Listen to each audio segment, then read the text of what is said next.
On this episode of the Hockey IQ podcast, we get a review of the Columbus Hockey Coaches Summit 2021. We'll start with myself, Greg Revak, move on to Jack Hahn, and end on Kenny Rausch. So we'll talk angling, the importance of that, NHL tactics recap for 2021 and trends going into the future, and end on Kenny Rausch's awesome presentation on the 5 elements of an effective practice. So really excited to share this one. Again, if you didn't catch any of the presentations, I'll have a link in the summary description here. You can go check those over on YouTube. Again, Columbus Hockey Coaches Summit 2021.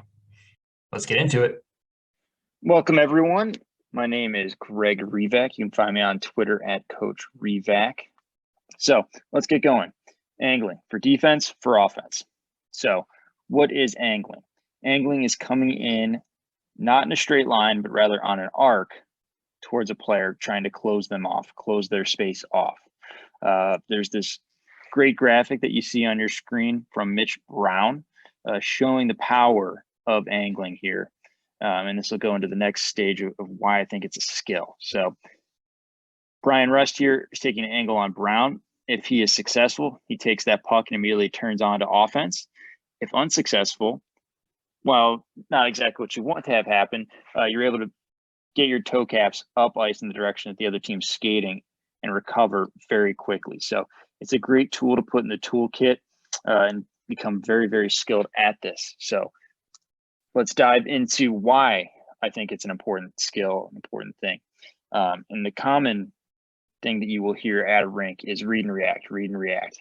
And while I think that's not the worst advice, I think there's a higher level to it, because if you're reading and then reacting, you're at the pace of the game or a pace below the game.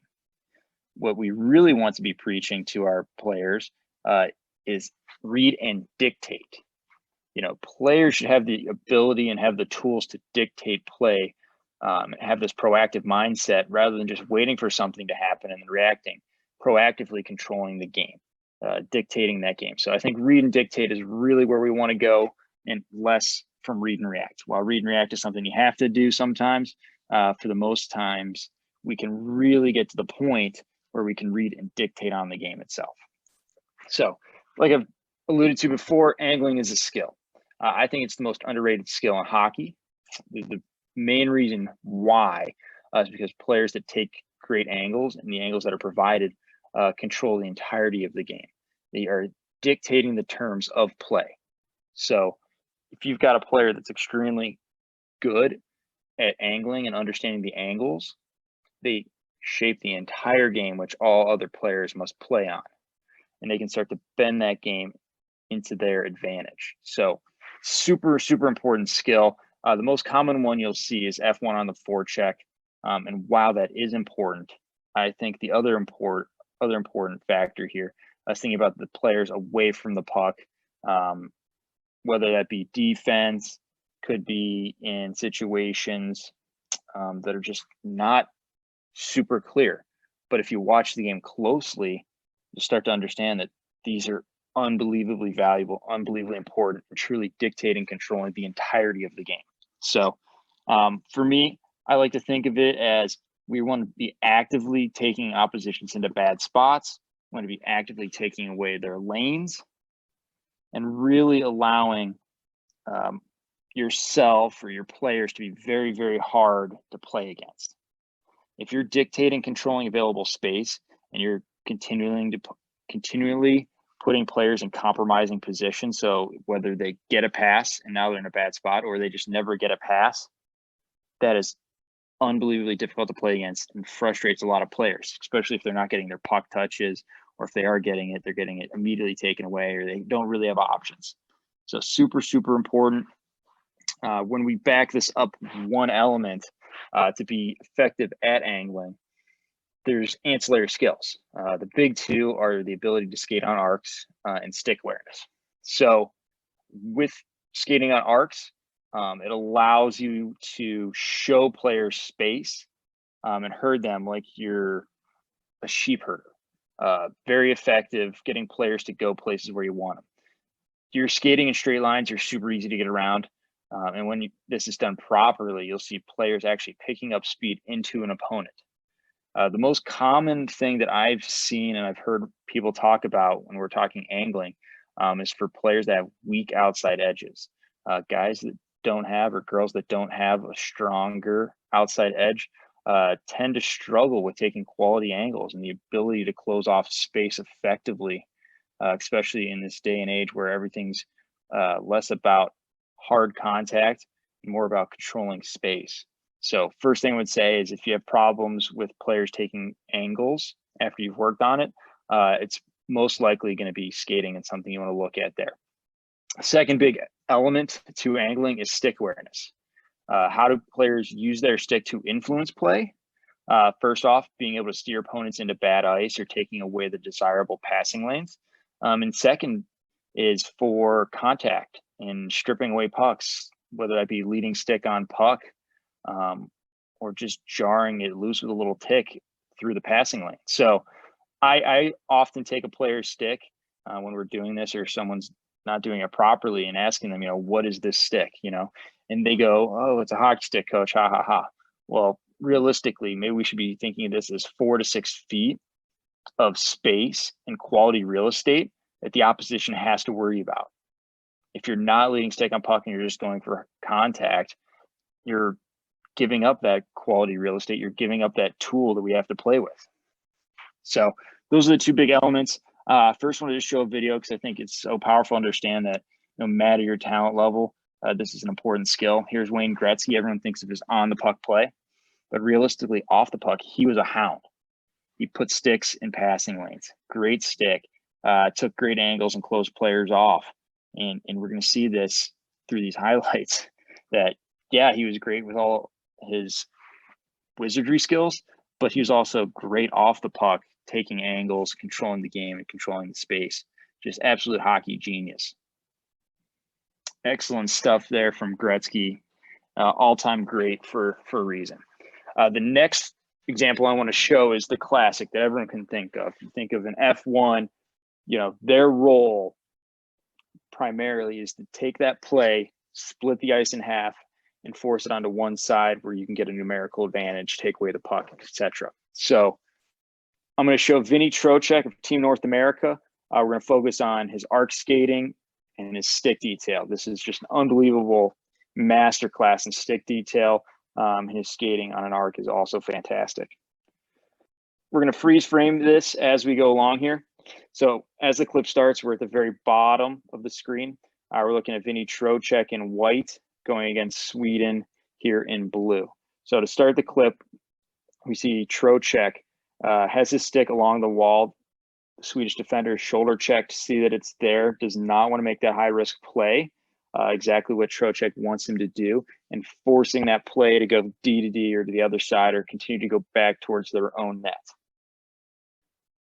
So we can see here, Trocheck starts to get on his outside edge, very comfortable with it as he's skating on an arc. That play has gone where he wants it to. Important here is he's using his stick to shepherd that play up the ice. He sees where that player is holding the puck on Sweden, understands that likely the D to D pass is what he wants to do. And he's putting his stick in that lane to deter that. So as we go along and scrub a little bit, we can see that the Swedish defender starts opening up to make that play either to the middle or up the wall. Trocheck realizes this, and while he's been trailing his stick and deterring that D to D pass, now understands that that's no longer the concern. We're going to watch him flip his stick. Now he's putting it in the middle, taking away that option. The Swedish defender realizes this is not the play, and now he's going to want to go back. Again, we can see Trocheck, he's on his outside edges, doing good arcs. Trocheck, again, phenomenal stick detail, taking away the middle, forcing this defender back where he doesn't want to go. Again, always has a great stick wherever the Swedish defenseman wants to go. His stick is there in the passing lane, shepherding what he really wants this play to go to. So now we can see the Swedish defenseman is kind of getting stuck. He's running out of space. He's getting close to the boards. The options are becoming very, very limited. Again, all because of one player, Vinny Trocheck, doing a great job with stick detail and closing slowly and showing him the space that he wants them to go into. Now we're going to see him lead stick on puck. Awesome, awesome. It's great to see Vinny Trocheck get rewarded for this. So let's watch it in real time and just notice how great he is at shepherding this play where he wants it, putting the stick in the passing lanes, and taking away options. Wonderful, wonderful. And then gets rewarded with the goal at the end. Really should have been his the entire time. Awesome to see the hockey guy that's reward such great detail. So moving on, let's take an example of what a modern approach to angling looks like. And this is going to be with defensemen skating forwards, cutting the play off before it gets going. This is an opportunity for defensemen to be the aggressor. No longer are we seeing the classic back up between the dots, skate backwards, wait for the forwards to come to you. We're seeing defensemen read, understand that they have an opportunity to get a play early, nip it in the bud before it gets going, and really dictate the play. So I'm going to stop this a few times as we go along and point out the key details. So now we're going to look at the medium right screen here. This defenseman is going to come over. He's going to see 1, 2, 3, 4, 5 Sharks below the tops of the circles. Really no support. This is a 1-on-2 effectively for Anaheim or for the Sharks. And a 2-on-1 as a defensive unit that they can become aggressive and nip this play in the bud before it gets going. Great stuff there. Now we're going to see it happen twice. We're going to see number 58 Letang in the bottom right hand of our screen. We're going to watch him come across, nip this play. Good stuff there. Again, defenseman, you can count, you can see you've got numbers. The other team does not. Great time to be aggressive. Skate forward, angle players off, lead stick on puck, get big turnovers.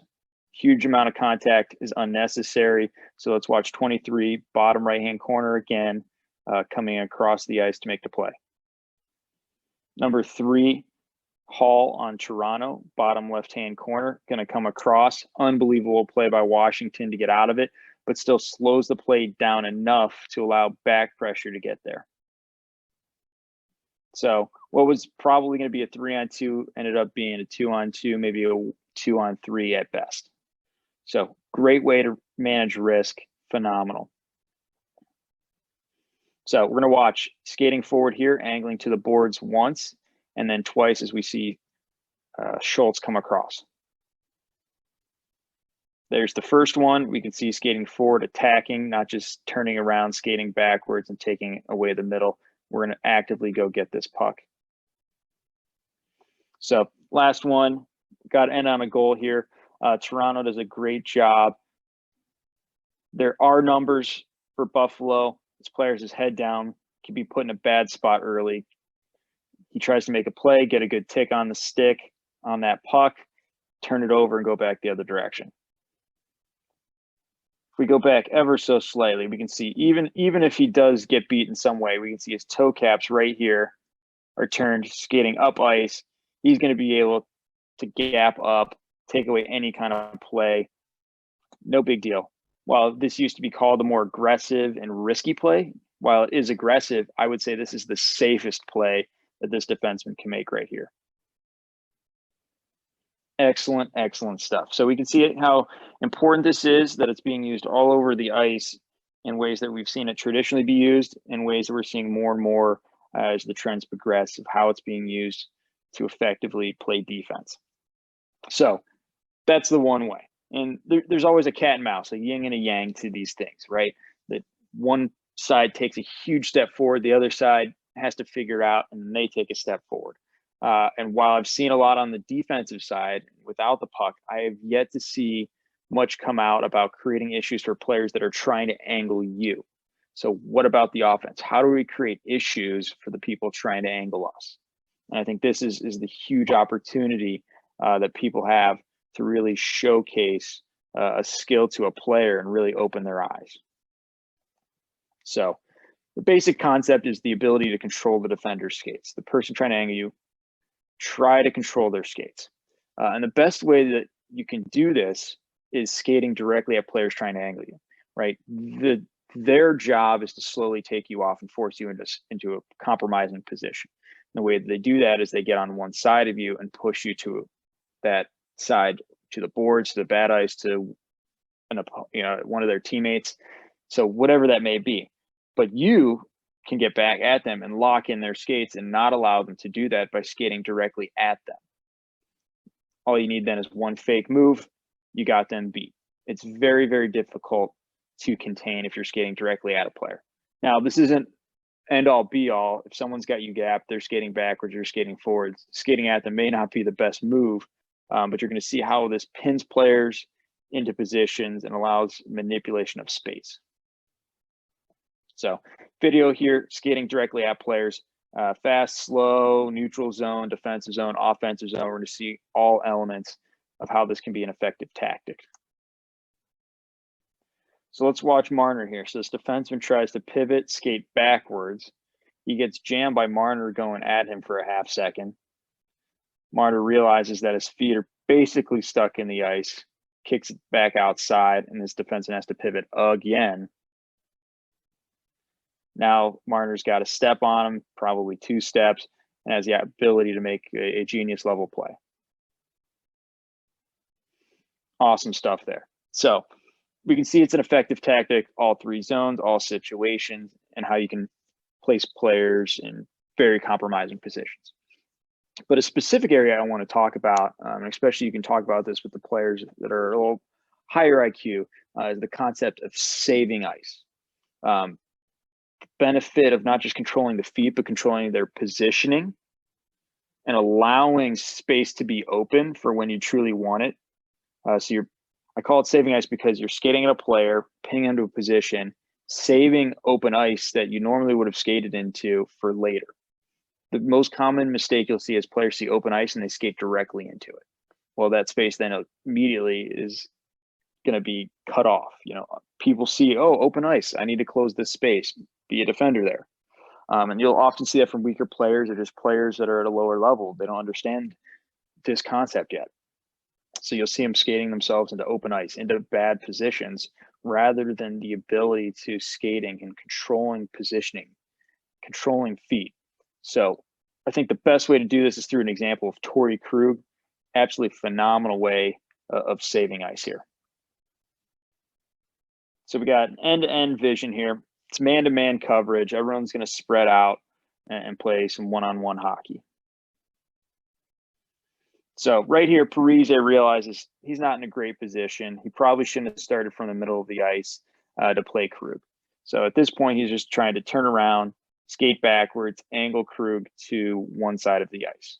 So he sees that Krug's going that direction. He's going to try to push him that same direction to our left. So what happens is Krug, rather than going to the open ice that's on our left side of the screen, he's going to skate directly at Parise. Now, if you watch Parise's feet, his feet do not take any strides whatsoever between the blue line and the red line. By that time, Krug's been building speed with these crossovers. He's been skating directly at Parise, holding Parise to that one side of the ice. Right? You can see him. He's locked in on Parise. He's staring at Parise. He's skating at Parise. Parise still hasn't taken any strides. He still hasn't crossed his feet. His feet are effectively stuck. He doesn't have many options. He's playing risk control, thinking that whenever Krug makes a move, he'll be able to skate with him. But Krug disguises this perfectly, saves this ice on the left side of the screen rather than skating into it early. And by the time he knows he wants it, and he's locked Parise into a bad position, all he has to do is take 2 hard strides and be gone. Some stuff. Again, let's just watch number 11 here, Parise, and what this is doing to him. You can see all the tactics Krug is doing and how effective it is at creating open space for himself. He could have easily skated into that ice. He doesn't. He skates at Parise, saves it for when he wants it. Boom, when he knows he has Parise, takes 2 hard strides, and he's there. Awesome, awesome stuff. Great tactic. Saving ice, understanding positioning. That's why Krug's one of the best defenders in the world. So how do we teach this? What does this look like? I want to show 3 drills and 2 videos that I've taken. So starting with the neutral zone, line the attackers shown in blue here as forwards, and then got D, which are the anglers, shown in red on the opposite side. So you blow one whistle, this goes off on both sides of the ice, you get a lot of people involved. So once I draw this up, I'm going to explain the attackers, your job is to score. Defenders, you're not allowed to skate backwards. Keep it super simple and go from there. So here's what the video looks like after explaining that. So keep in mind what we've been talking about, saving ice particularly. Do we want to go down the wall? I want to pay close attention, pay very, very close attention to this player in white that's about to go here. See what he does. What he's going to do effectively is go down the wall, realize he's getting cut off, and try to cut back to the middle, by which time, way too late. So with that, I blow it down, bring the kids in, and I show them the exact video I just showed you. Asking a simple question, what does the defender want you to do? Everyone murmurs a little bit, and then someone finally mentions, oh, hey, go to the outside, keep them to the bad parts of the ice, put them into the wall. Okay, very obvious things for us. So the next question being a very rhetorical one, should you do that? Obviously not. So you do this drill, they do it completely wrong. They're doing it very ineffectively. They're doing exactly what the defense wants from an offensive side of it. Now we need to show them the opportunities that are out there. So what we do is get the assistant coaches involved, showing them doing it their way, where they skate into the open ice, getting excited. Oh, I see the open ice, go in there, and how ineffective that is. Then we show, what if we skated directly at the angling opponent? What does that do? They can see how effective it is. So we're showing the video, we're showing an example, we're giving some tactics, some ideas of how to make this happen. Now, as you saw with the drill, it's very cat and mouse. I'm not a big fan of putting stuff on the ice. Very little, if anything, ever touches the ice when I'm out there. I think there's so much value to playing the cat and mouse, testing things out and allowing them to get the reps to truly understand these angles.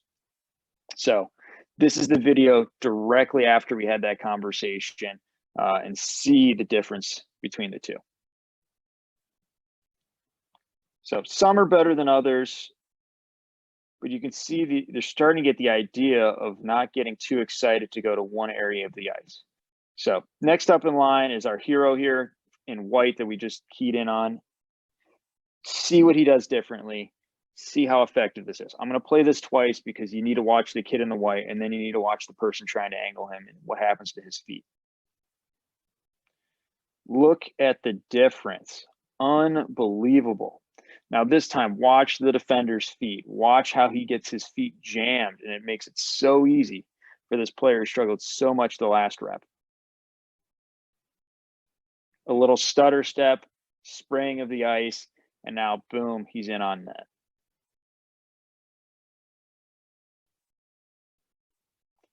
And then lastly, we're going to finish up on the smallest kid we have on this ice session on offense, going against the largest kid we have on this ice. And watch how the small kid is able to get the advantage over the big kid. Super powerful tactic here.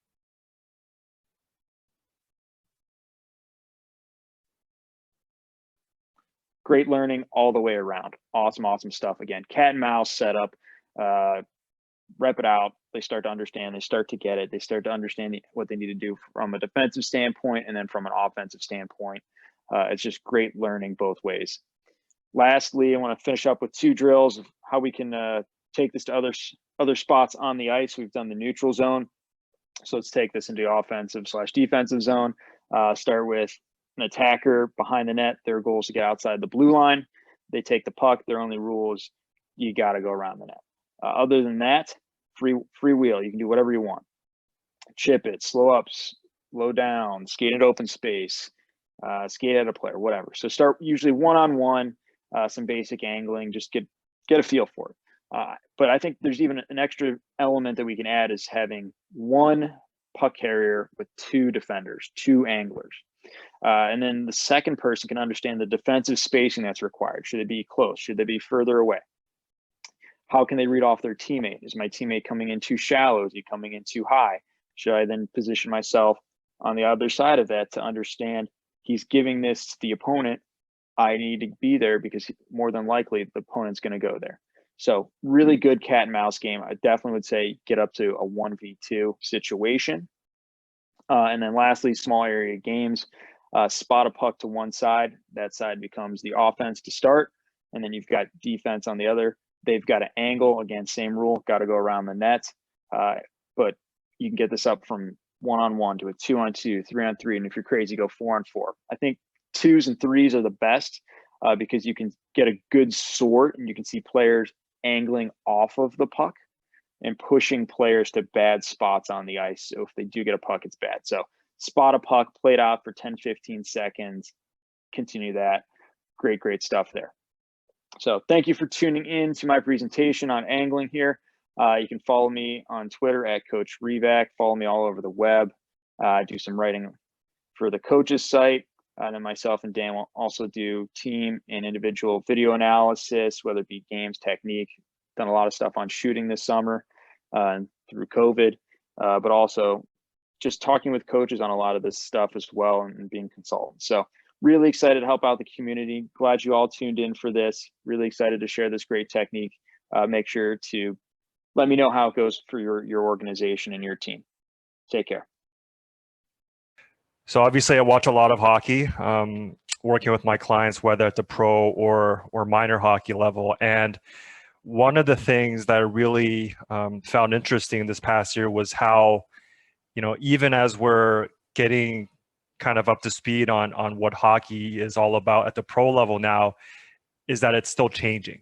And, some of the tweaks that teams make are very subtle, but then it's a copycat league. So as soon as one team does it, another team does it, and then all of a sudden it becomes like a league-wide trend. And so I've identified a few trends that I think we can actually learn from, whether as fans or analysts or coaches or players, because every little change that happens at the NHL level, there's a bit of a butterfly effect where, we don't notice it right away, but within 3 or 4 or 5 or 10 years, the way that the game's played and the way that the game is coached at the minor hockey level changes drastically. So now we're talking about letting kids make more mistakes, playing more of a possession style, using the width of the ice, completing more passes. So those are things that happened at the NHL level a few years ago, and now it's trickling down. So what are some of the things that are happening in the NHL right now that are going to trickle down a few years from now at the level that either we play at or that we coach at? So that was the main question that I wanted to look at today. So without further ado, let me actually get to the first part of my presentation, which is D-zone coverage. Now, when I was in Toronto between 2017 and 2020, there were some changes made in the D-zone coverage. And one of the first things that Sheldon Keefe did when he took over as head coach in 2019 is that he tweaked the D-zone coverage a little bit. So instead of having that F2 cut the top, which is standing next to the wall and blocking that low to high pass, that F2 is now more in the middle of the ice and protecting the middle.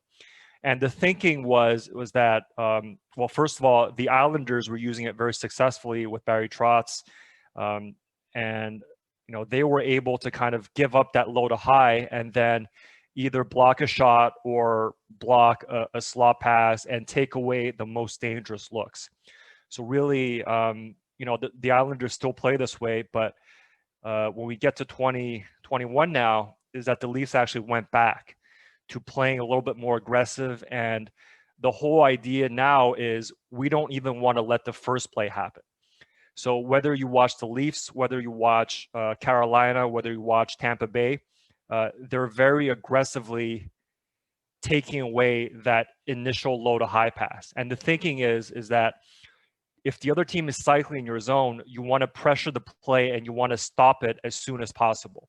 You don't want them to play the puck high and run a high cycle or a high 3-on-2 or some kind of a high movement. You just want to nip that in the bud and then cut the top right away. Now, and I think this is something that teams have figured out is maybe if you're the Islanders, your roster's built a certain way, you can get away with protecting the middle and sitting back a little bit more and letting your teams play. But as you come up against more skilled teams, teams that activate their Ds better, teams with more high-end talent that can really use the high slot, you don't even want them to cycle the puck high. So you want to be able to stop the play either in the corner or at the half wall, and then hopefully force a 50-50, win the puck, and then break out. The second shift that I see at the league level is back when I was coaching in the AHL, I would say at least 2/3 of the teams in the AHL and the NHL played a 1-2-2 neutral zone forecheck, which means F1 cuts the ice in half, F2 forces the puck wide, and then D1 comes over and denies the entry, with D2 kind of mirroring that movement, right? Like you see right here. And this works really well at forcing dump-ins and at killing plays at the line, especially if your Ds are good movers. So now I would say, with the success of the Islanders, the success of Tampa, both of these teams play a 1-1-3. And what a 1-1-3 does, that's subsequently been copied by Toronto and then Montreal when they made that coaching change from Claude Julien to Dominic Ducharme, is the 1-1-3 is a little bit more passive, but it allows you to have 3 players back all the time so that you never give up an odd man rush. So in terms of pressuring, it's not quite as good because you're not able to force the play to the boards as well, with F2 being more central and then F3 being more of a kind of a far side safety, right? But what this does is if you have a very dynamic one-on-one threat like a Connor McDavid or a Nathan McKinnon or a Matt Barzal or an Austin Matthews, you can use a 1-1-3 and buy yourself a little time. And essentially this is what it does. So in terms of just killing the play at the line, it's not as good. But if you're against a team that really plays a possession style, that really uses that change of side pass in the neutral zone, or a team that has a lot of kind of unique offensive talents, then a 1-1-3 buys you a little time, and at least it allows you to get 4 or even maybe all 5 players back in the play, and then it's way harder to score on you. So really the 1-1-3, it's we think of the game as being faster and more aggressive all the time, but really the 1-1-3 is almost like we're taking a step back and being less aggressive so that we can buy ourselves a little time and we can survive that initial rush when a lot of the chances happen. The third area is, once again, I think the Islanders, they're a really interesting team because they're really at the forefront a lot of these tactical changes or these tactical nuances. But the thing with their ozone forecheck is they'll play a 1-2-2 like almost every single other team. So once again, F1 is on the puck. He's trying to force the play to one side. F2 is covering the rim. F3 is covering the other side. And then the Ds, they're staying back and one of them may pinch. So this is a really typical setup. You'll see Toronto do it. You'll see Montreal do it. Ottawa, Tampa will do it at times. Carolina will do it. Calgary would do it. So really most teams in the league, like that's how they forecheck in the offensive zone. But the really interesting thing with the Islanders is not only do they have this 1-2-2 down pat, but they also will shift to a 2-1-2.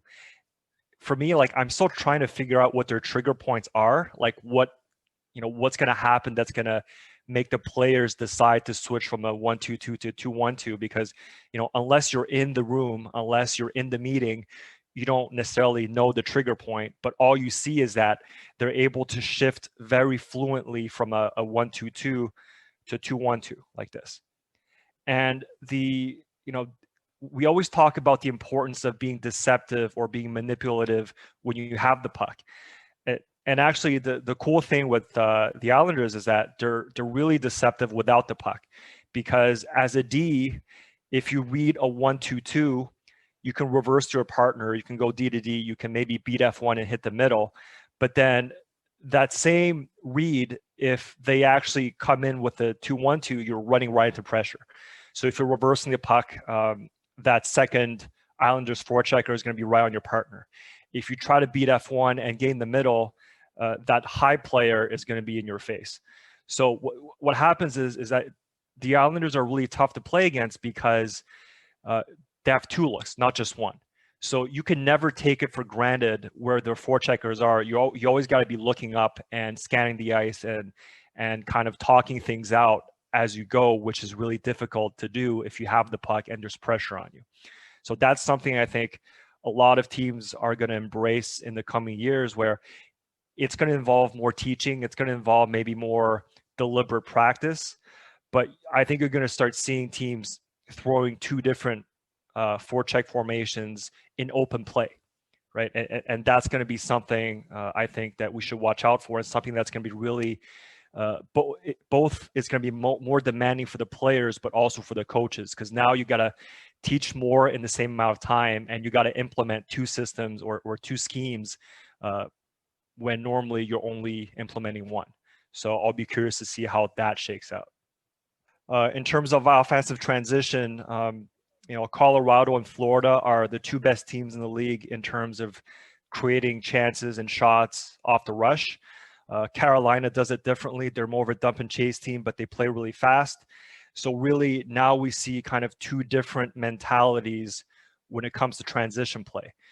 The first one is very possession oriented. So we talked about this a lot when I was in Toronto, and Colorado is implementing this better than anyone. So really what you're looking for is the puck usually starts on the wall. So you're trying to get off the wall with a good carry, using whether, it's a cutback or crossovers or change of speed. You want 4 players in the rush. So you have F1, F2, F3, and then D2 is going to be jumping through the middle. You're going to be looking to change sides with a pass as much as you can to force the neutral zone forecheck to adjust and create some seams. You're looking for your elite players like Nate McKinnon or your Matt Barzals, your Matthews. You're looking for them to be an option in the middle and really creating middle speed. And then finally, once you're able to hit that middle speed, then you have a wide player who's able to create a 2-on-1 on the entry. And once you create a 2-on-1 on the entry, it's a controlled entry. You have space, you have speed, you can get to the net right away. So really, this is what Colorado or Tampa or Toronto, that's what they're trying to do. A different approach is Carolina. So Carolina, essentially, they want to beat you with speed on one half of the ice. So if you look on the diagram here, F1, F2, and F3, they're all pushing up ice. And then the Ds are looking to play the puck north to F1 really quickly for kind of a 2-on-1 entry on the strong side. If that play is not available, then he's stretching to F3. And then maybe D2 is also an option in the middle. But really, this one's a lot more straightforward. You're looking to play the puck north. You're using passing instead of more of carries or deception. You're not changing sides as often. And you'll see Carolina and Vegas do it. These are probably the best two teams at doing that. And the beauty of what Florida's been able to do this year, obviously they went down in the first round to Tampa, but for me, they were one of the more interesting teams to watch because they kind of have a hybrid of both that possession buildup, but also that quick playing buildup. So if you go back here, we see the change of sides. We see, trying to fit multiple passes within a rush. And we'll see that in Florida as well. But the difference is Florida is stretching all their 3 forwards up ice very quickly, but also they're totally unafraid of having the Ds jump into the play. So really, this is probably the most aggressive neutral zone rush scheme I've ever seen, as long as I've analyzed the NHL. It looks a bit like what the Oilers used to do, though hockey in the 80s, when Gretzky and Curry and all those guys played, Paul Coffey, it was way less structured, but essentially this is what they were trying to do. Pushing the forwards up ice and having these carry and then create options. And this is probably the most demanding type of transition just because you got to be able to skate. You got to be able to make passes. You got to be able to catch passes. You got to be able to play east-west, north-south. So It'll be interesting to see how Florida is able to build on this, frankly, very promising framework next season. But I think, if you want to study the future of offensive play, you got to watch Florida right now. And then finally, in terms of ozone play at 5-on-5, again, Florida is a very good team to study, but also Tampa and New York are really interesting as well. And this is something that Tampa has been doing for a while. They like to get their F3 really high, almost between the Ds or even a little bit higher, and then run that 2-3 funnel. So you're always getting this exchange or this rotation between the three forwards. They're controlling the middle of the ice without stopping at the net. And then the Ds are active. They're free to go down the wall or get off the wall and walk to the middle. And it's a very fluid way of playing. And I'm sure we've all seen how they play, given the fact that they just won the last 2 cups. A slightly more conservative way of doing it is what Florida and what New York do in the ozone, which is they'll have 1 or even 2 players at the net. But once again, that third forward is going to come up and you're playing again in kind of a 2-3 with the Ds pretty active, trying to hit the middle here on a high 3 versus 2. So in terms of my diagrams, that's it. Now, we have a few minutes for questions or whatever you guys want to ask me. Yes. Who is in charge of on-ice play during practice? So that's a question I want to ask to the group.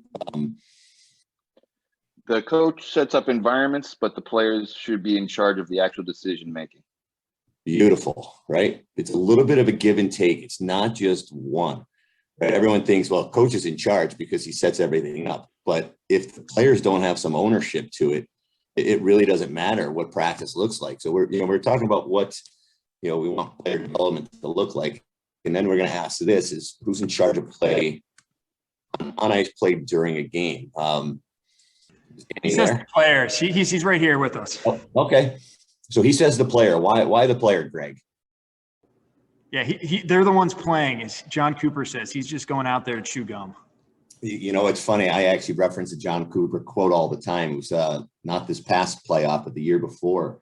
In a post game, they asked him about his game plan and stuff. He's like, yeah, we have a game plan. We go into the game with some things in mind, but once the players go over the boards, it's up to them. I can't do anything more, right? So many of us are youth coaches think we're in charge because, we change the lines, we put pairs together, we put lines together and stuff. But the reality is, once they're over the boards, it's got to be up to the players. And if we want them to develop and become better players, it has to be up to them. You have to create that player-centered environment and take yourself out of the mix as much as possible, because it's not about us as coaches. It's about the kids, right? We want the kids to get better. What's the purpose of practice? Why do we practice? Why as a coach do you practice? I'd probably say to make it game-like. To make it game-like, okay. And allow them to make decisions, because that's what they're going to see in a game. Yeah. So you're jumping ahead on me for about 5 minutes here. So, but what I want you to do is take a real deep look at why do you practice? Why do you practice? What's the purpose of practice? Get players ready for games. Get players ready for games. Do we really believe that? Player confidence, building player confidence so they're ready for the games and the situations that are going to present themselves. Okay. What if I asked you, why would you practice juggling? Still on Danny. Why would you practice juggling? Hand-eye coordination, go through the movement patterns that you're going to have to do. It's pretty preset. All right. So, but my point being is, do you practice juggling to get ready for a juggling contest? So that I'm looking for a simple phrase of what's the purpose of practicing? To improve. That's an answer we have here. To improve, right? So the real reason, the purpose of practice is to make your players better, right? You practice juggling to get better at juggling. You don't practice juggling to get ready for the juggling contest. You practice whatever it is to get better at it. So if you are getting better, everything else we've talked about plays into it, right? Getting ready for the games, right? You don't go to school just to get ready for the test. You go to school to learn, right? So in hockey, the games are the tests each weekend to see where you are. That's all they are, merely what they are for youth hockey. It's a simple test or a quiz on the weekend to see where you're at, right? But if you're not learning, right? If you don't go to school to learn, if you just go to school to prepare for a test, what are you going to learn? You're not actually learning. You're just going through the motions of what you're going to do. So in order to develop our players, what are the elements that practice must include? And we've already mentioned two of them. So I'm going to go back to Well, decision-making and Yep. competition. decision-making for sure, right? Ours is a game. I was just about to say, Greg, that ours is a read and react game, but ours is a read and dictate game, right? So we don't call a huddle and to run routes. We don't just run routes and make, you go 5 feet, go left, you're blocking this guy, you're blocking this guy. We're constantly making decisions all over the ice. So why wouldn't practice be constant decision making? That's one. We're looking for 5 different things. Jim said competition. Jim Haverstrom said competition. Jim Revak said it's got to look like the game, right? So if you have constant decision making and practice needs to look like the game, right? Those are 2 of the first 5 for sure, right? Like Greg Revak, my theory on full ice stuff now. Like I don't do anything full ice anymore. Certainly don't do anything full ice scripted. I very rarely even do small ice scripted stuff because it's robotic. We're not teaching our kids to think. We all ran practices back in the day. I'll be the first one to admit it. When I coached college hockey, my practices were awful. I want to throw up in my mouth when I look back at them. Right? You'd go out and warm the goalies up for 20 minutes, even though they were on for 20 minutes prior to that with the goalie coach. Right? But we ran full ice flow drills. And if you think about it, they're actually kind of useless when we get to all 5 elements. We'll go over what a full ice flow drill would cover in those. So we got constant decision making, and we got looks like the games. Anyone else want to throw something out that they think might be another element of crucial practice? Lots of repetitions. Lots of repetitions, really close, right? We like to call that puck touches or repetitions, but we want those repetitions to be repetitions without repetitiveness, right? So you don't want to just keep doing the same thing over and over and over again, right? So you want to take a lot of shots, but it can't be the same shot all the time because every time you take a shot in the game, it's a different shot. So there's 3. Intensity is what we got over here. Intensity, sort of, right? It should be intense, but if it is intense, what do you think that is doing for the players? Is it easy on them if it's intense? No. Would you call it challenging if it's intense? Yeah, challenging sounds like a good word. So one of the things we need to do is also challenge our players, because if we don't challenge them in practice, they're going to be bored. And once you're bored, you're not learning. And the last one, which hasn't been mentioned yet, is critical to our game, no matter what level you play. Fun, right? Our game has to be fun. Practice has to be fun. Nothing drives me crazier when I hear a coach say, well, I let them play a small area game at the end of practice, so we ended on fun. Well, what the heck are the other 50 minutes? Torture? Right? A death march? Right? Practice has to be fun. Fun is the key that unlocks learning in anything you do, right? Our kids need to have fun, because if they don't have fun, they're not going to come back. And our number one job as youth coaches is to make sure our kids come back. If you're coaching a 9U player, your number one job is to make him a 10U player. If you're coaching a 10U player, your number one job is to make him an 11U player, period, right? And part of that is about, the purpose of practice of getting our players better. So I'm going to try, I got to minimize my screen a little bit here so I can go to the next slide. Right, so there's our five elements right there, right? Fun, decision-making, challenging the players, looks like the game, and puck touches, Right? That's what we need to see. So, I only have a little bit of time, but I just want you to think about yourselves. What will you keep doing, start doing, quit doing, or do better? As a coach, we need to think about those things all the time. So I've got a question for you. Okay, so that was your high school team. Didn't look like you were practicing the power play much. How was your power play? our power play has been in the top 5 in the state over the last 5 years. We do no traditional power play practicing. We don't do 5-on-4 in zone. We don't do those kind of things. We show them what we want to do on the breakout on a whiteboard in the locker room, because we don't carry a whiteboard on the ice, or I draw it on the ice for them. And we do all sorts of small area games or stations where there's odd number situations. And that's really what we do on the power play. I mean, we even let the kids decide what they want to do. Like one group, I think they had names for themselves. Like one group that called themselves K-pop, I think it was, who knows why, but they wanted to try a 1-3-1. They're like, all right, here's the basic format of a 1-3-1, but it doesn't matter what you do. You got to turn a 5-on-4 into a 4-on-3, into a 3-on-2, into a 2-on-1, and hopefully a 1-on-0. Right? When you watch NHL playoffs or power plays, right? Most power plays, what they're trying to do is get the puck to the net, outnumber you down low, and score goals on broken plays. That's how most power play goals go in. Wayne Simmons led the league in power play goals 2 straight years. Go back 2 seasons.